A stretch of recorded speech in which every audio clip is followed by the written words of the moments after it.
Como é que é, povo do xadrez? Bem-vindos a mais um vídeo do canal.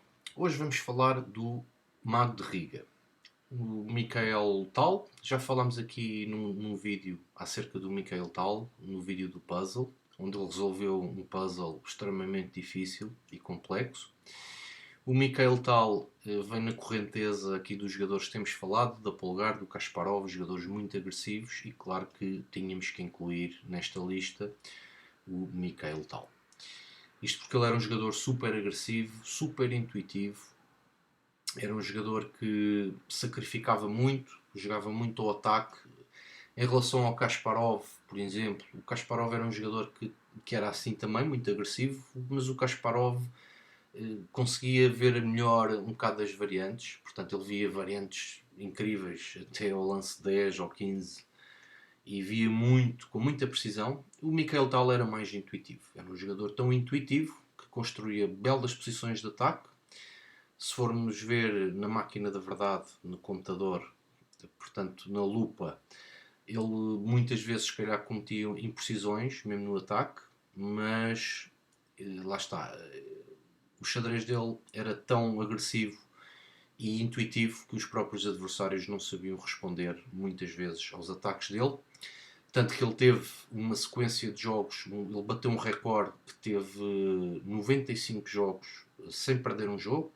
Recorde esse que foi apenas batido pelo chinês Ding Liren, que é atualmente o número 2 ou 3 do mundo. Mas mesmo assim o Ding Liren teve muito mais empates nestes 100 jogos, enquanto que o Mikhail Tal teve cerca de 30 vitórias. Ele foi campeão do mundo aos 22 anos, 23 anos.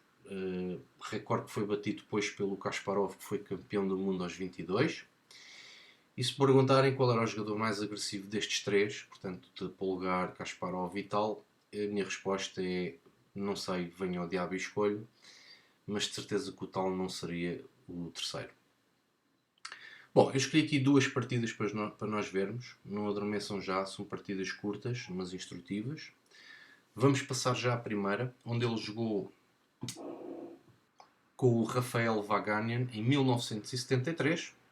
Temos o tal de brancas e o tal sai com o peão D4, que é o lance preferido dos jogadores mais agressivos.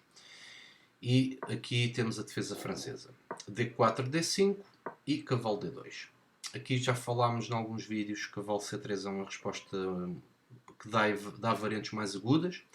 Cavalo D2 é um bocado mais sólido, porque aqui quando vem o bispo em B4, neste caso não vem por cá C3. E aqui vem um lance já um bocado estranho, cavalo C6. Este é um lance que não se deve fazer. Normalmente na francesa aqui segue com cavalo F6, E5, por exemplo assim, E5, cavalo D7. Depois vem lances como C3, bispo D3 ou F4. E as pretas vão jogar C5, vão jogar F6, vão jogar cavalo C6. E aqui temos um lance um bocado estranho, cavalo C6. Este cavalo, quando sai para C6 e deixa o peão aqui atrás, é sempre um bocado polémico. Ou pelo menos este peão de E tem que sempre vir a E5, porque senão as pretas vão ficar muito constrangidas. Este bispo já é um problema, que tipicamente na francesa é um problema, muitas vezes. Portanto, C5 é quase obrigatório jogar aqui. E além disso, restringe muito já aqui a torre. Portanto, com o lance C5 seria, a torre ficaria um bocado melhor para mais tarde vir para C8, por exemplo. E então aqui o tal continua com cavalo F3, cavalo F6, E5, cavalo D7 e cavalo B3. Portanto, agora abrindo aqui a diagonal deste bispo. E então vem o lance F6.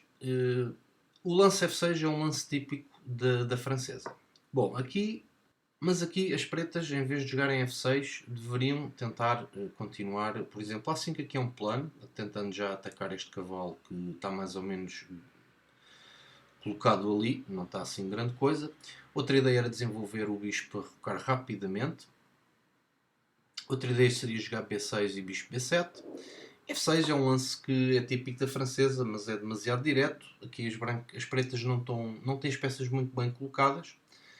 Reparem que, além de este peão não avançando, além de já ser problemático, como eu já disse, também bloqueia aqui a diagonal da dama, que muitas vezes na francesa vem por A5, não neste caso.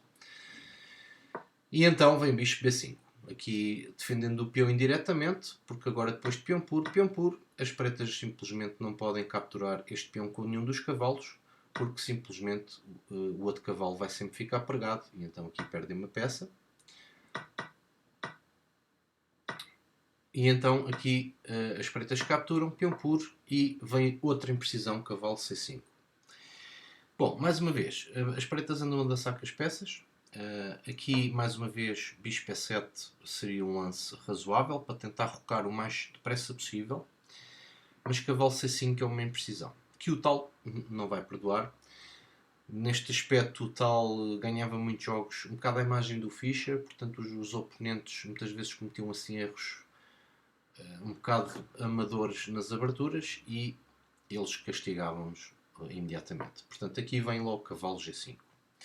E a ideia deste lance, reparem que aqui já tem ideias em F7 com o auxílio da dama, por exemplo. Aqui com ideias em F7. Então veio o lance bispo D7, tentando descravar este cavalo. Só que o bispo agora está aqui a descravar o cavalo, mas também está a defender o ponto D6. Então bispo por C6. Aqui reparem que bispo por C6 não é possível, porque aqui as brancas capturam o defensor deste peão.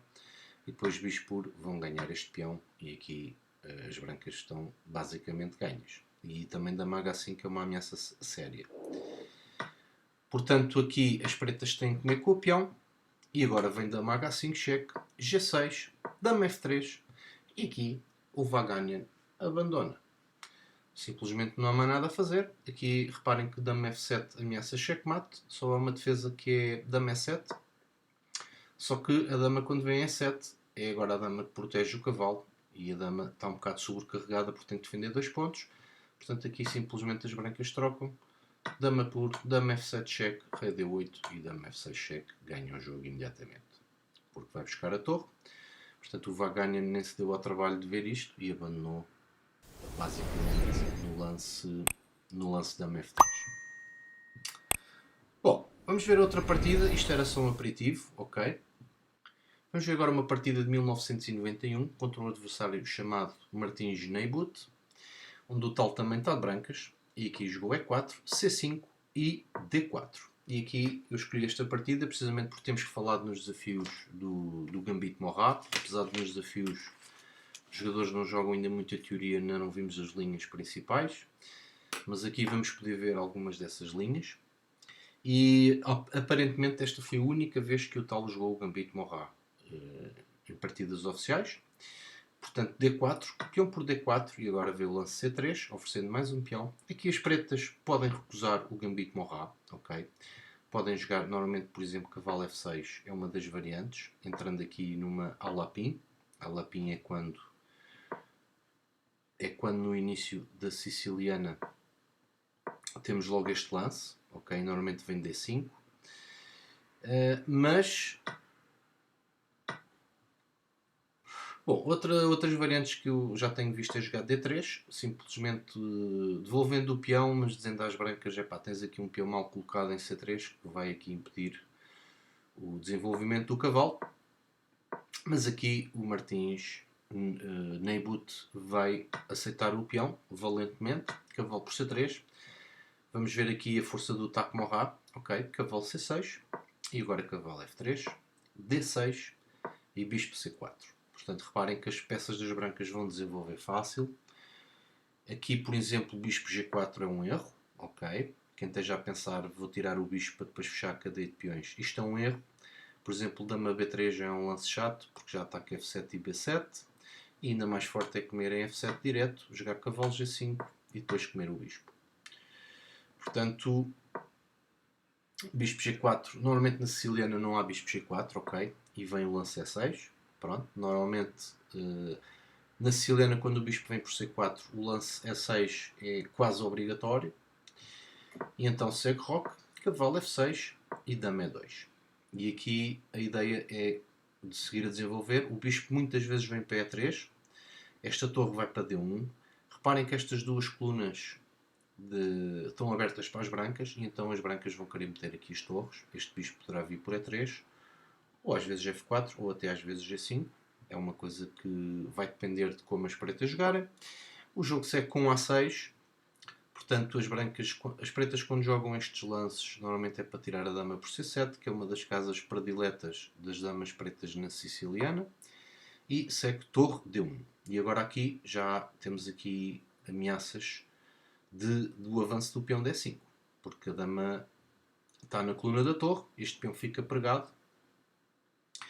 Então vem dama C7. E agora bispo F4. Portanto, a dama despregou o peão jogando dama C7 e o tal continua aqui a querer pregar o peão. Este peão não pode mexer. Com D5. E agora aqui o Martins jogou cavalo E5. Tentando resolver aqui a questão deste forte bispo na diagonal. Bom, aqui o cavalo E5 é um bocado duvidoso. Dá às brancas a oportunidade de dobrarem aqui um peão, se bem que este peão fica aqui bem colocado, até no centro. Aqui uma hipótese seria jogar cavalo H5, desafiando imediatamente a diagonal deste bispo, a forte diagonal deste bispo. Este bispo agora, se vem para G3, simplesmente trocamos. E aqui as pretas não têm problemas. Outra hipótese com o bispo E7, por exemplo, E5, mais uma vez vem cavalo H5, e isto aqui já não é bom para as brancas, porque agora vão provavelmente ganhar este peão. Tem 3 peças a atacar E5, este bispo vai desaparecer. Se bem que aqui ainda dá para comer, mas aqui as pretas capturam e ameaçam comer com cheque. Portanto, isto aqui não é bom para as brancas. Mas aqui, então, o Martins jogou cavalo E5 e o tal joga bispo B3. Portanto, este bispo estava atacado aqui 2 vezes. Então, bispo B3. Reparem que este bispo quer sempre estar nesta diagonal. Bispo E7 e agora torre a C1. E reparem que, mais uma vez, está a dama a ser assediada. Dama B8, tirando a dama da coluna. E agora, reparem que o tal tem todas as peças desenvolvidas a troco de um peão. E não só tem as torres ligadas, como as torres já colocadas nas colunas onde querem estar. Portanto, ativas, super ativas. As pretas têm uma torre que não está a jogar. Está ali completamente fora de jogo. Este bispo também está um bocado passivo. A dama então nem se fala, só defende aqui.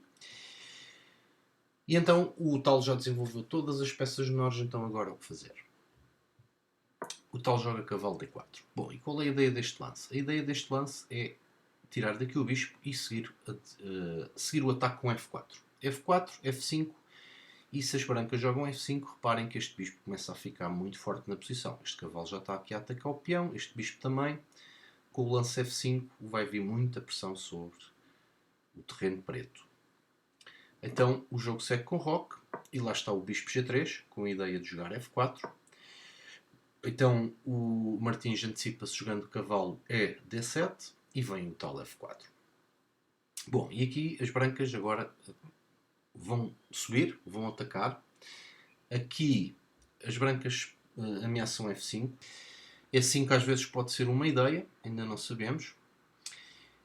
E então aqui as pretas cometem um erro posicional. Porquê que isto é um erro posicional? Porque reparem, foi como eu vos disse há bocado e tenho-vos dito nos desafios. Quando o bispo vem para esta diagonal, nós devemos sempre tentar manter um peão em E6.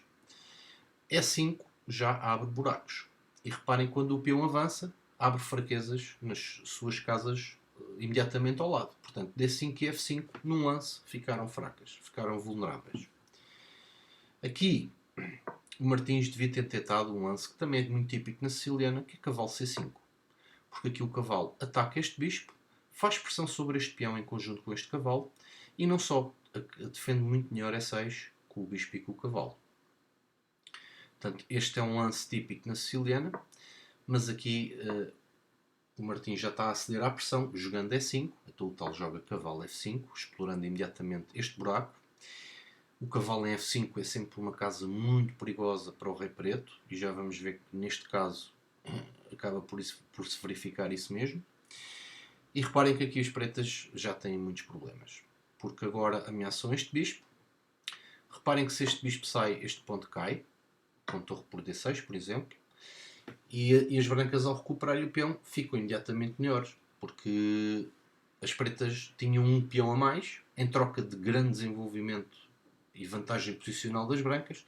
Se deixarem cair o peão, vão estar simplesmente pior e não têm sequer material para pensarem que têm algum tipo de igualdade. Mas bispo d8, dentro desta posição que já é terrível, tudo por causa de d5, ainda seria o melhor lance. Então aqui o Martim joga torre e8, tentando defender o bispo. E uma coisa que devemos sempre pensar no xadrez, lance a lance, é pensar na fraqueza do movimento do nosso adversário. Portanto, o nosso adversário faz um lance e devemos sempre pensar que fraquezas é que esse lance apresentou. Bom, neste caso, qual é a resposta a essa pergunta? A torre estava aqui a defender este peão. E ao jogarem aqui, larga aqui o controle da defesa deste peão. Que o tal aproveita imediatamente com dama c4. E agora, como defender este ponto de f7? Já não tem defesa. Aqui, se a torre volta para trás, reparem que o cavalo captura o bispo de graça, com cheque. E, portanto, aqui as pretas não têm grandes alternativas e então jogam d5. Como quem diz, não tenho nada para me defender, mas olha, vou jogar d5. Vamos ver o que é que isto dá. Então vem cavalo por d5. E agora aqui já temos 2 cavalos a atacar e7. O que fazer aqui? Então o Martins aqui joga bispo c5 cheque. O bispo sai com um tempo. Naquela de se defende o meu bispo e ponho o meu bispo numa casa defendida por este cavalo. Ok, rei h1. E agora o que fazer? Aqui as brancas estão a ameaçar muitas coisas. Ameaçam cavalo f6 cheque, por exemplo. Se cavalo por cai o bispo. Então aqui o Martins não vê nada melhor do que torre e6. Tentando aqui de alguma forma bloquear esta diagonal. Tentar com a torre defender este cavalo. Bom, e aqui esta é a posição do thumbnail. É o tal a jogar. Aqui, se quiserem pausar o vídeo e verem a melhor continuação das brancas, força nisso. Aqui há 2 boas continuações para as brancas. Uma delas é mais artística que a outra. E naturalmente foi essa que o tal escolheu. E quem não quer pausar para ver, para tentar descobrir o lance, eu vou dizer o lance. O lance é dama por c5. Porque reparem, a torre agora quando subiu, enfraqueceu aqui a oitava. Temos aqui o tema da oitava fraca. O rei aqui não tem fuga. Reparem que esta torre não joga. É uma torre que às vezes mais valia nem estar lá. Esta dama não está a jogar. Simplesmente está aqui com alguma defesa sobre E5. Este bispo é quase pior que um peão, porque simplesmente não tem lances. E então reparem que esta casa é fraca. Ou seja, aqui se cavalo por C5, basicamente este perde. Como é que perde? Não com cavalo E7 cheque, ok? Mas com cavalo por F6 cheque. E agora é mata imparável. Aqui se peão ou torre por exemplo, aqui vem torre D8 cheque, torre E8 e torre por E8 é mate. Portanto, reparem na força do cavalo. E se torre por F6 é mata em 1, em D8. E aqui mesmo se rei F8 também já não há escapatória, porque há cheque e também é mata aqui. Portanto, nada a fazer aqui. E então, portanto, esta dama não pode ser capturada. Então o Martins captura em D5 e agora dama por D5 para evitar aqui a captura da dama. Não, torre por D5. O tal diz, eu vou comer torre e continuo com o mesmo tema de mate. Portanto, as pretas continuam a não poder capturar. Há mate na oitava. E então vem peão por F4. E o tal aqui segue com cavalo E7 cheque. Rei F8. E agora cavalo C6 cheque a descoberto para ganhar a dama não é possível. Porque o cavalo captura a dama. Ok? Então o tal vai jogar o lance torre por D7. Agora sim já pode estar a ameaçar aqui um cheque. A dama já não está atacada. Mas ainda não ameaça, porque depois de bispo por D7, se cavalo C5 cheque, ainda há dama D6. Ok? Porque a torre defende a dama. Então simplesmente o tal elimina a torre. E aqui o Martins abandona. Porque simplesmente não há mais nada a fazer. Agora depois de bispo puro, vem cavalo. Ameaça cavalo C6 cheque a descoberto e ganhar a dama. Já não há dama D6. E portanto aqui, por exemplo, dama E8, cavalo D5 cheque, bispo por D7 simplesmente. E depois dama por D7, nem sequer vamos comer este peão, vamos dar aqui um duplo e ganhar mais material. Portanto, aqui está completamente perdido para as pretas. Bom, e foram dois jogos algo instrutivos. O primeiro foi instrutivo para vocês verem como não jogar de pretas a francesa e também como castigar imediatamente o adversário quando ele comete imprecisões na abertura. E resolvi mostrar este também porque trata da Morra, que foi a única Morra que o Mikael Tal jogou na sua carreira e massacrou, como nós vimos. Espero que tenham gostado do vídeo. Nós nos encontramos no próximo. Fiquem bem. Até lá.